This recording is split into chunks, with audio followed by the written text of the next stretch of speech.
February 12, 1914. Lincoln's legacy rises.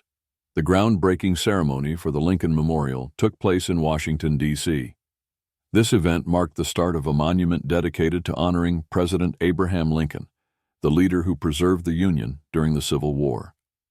The location chosen was at the western end of the National Mall, an area that required extensive preparations due to its soft, swampy ground.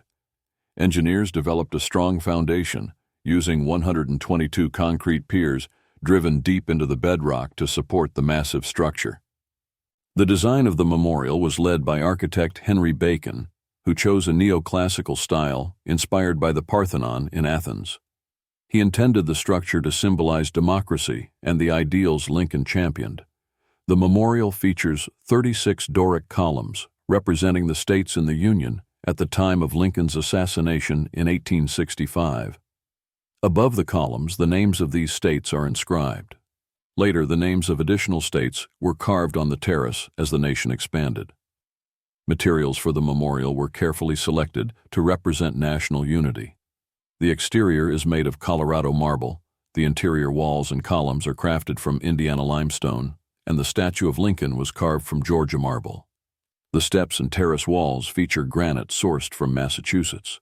This thoughtful selection of materials from different states reinforced the idea that the memorial was a national tribute. At the heart of the memorial stands a 19-foot-tall statue of Abraham Lincoln, seated in contemplation.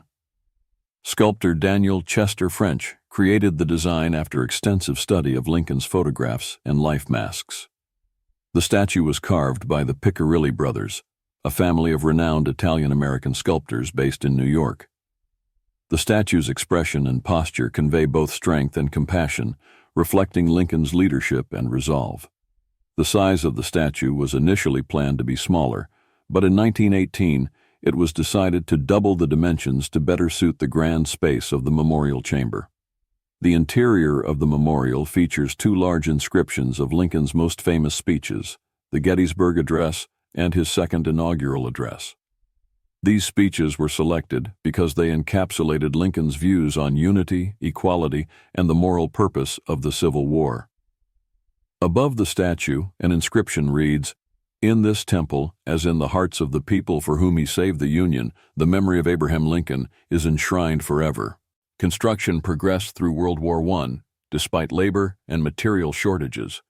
The project continued without interruption, and by 1922 the memorial was complete.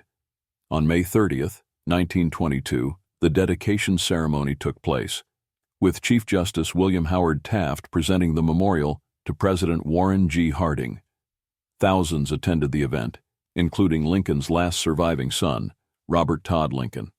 However, the ceremony reflected the racial divisions of the time, as black attendees were seated separately from white spectators. Since its dedication, the Lincoln Memorial has become a national symbol of unity and equality. Over the decades, it has served as a backdrop for many significant historical moments. In 1939, singer Marian Anderson performed there after being denied a concert hall due to racial discrimination.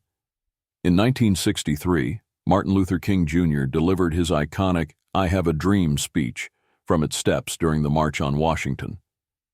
The Lincoln Memorial continues to stand as a powerful symbol of the nation's commitment to the ideals of freedom, democracy, and justice. The groundbreaking in 1914 marked the beginning of a monument that would become one of the most recognized and revered landmarks in the United States. For enthusiasts of historical ephemera, visit history-collectors.com to find collectibles that might complement your collection. You can own a piece of history,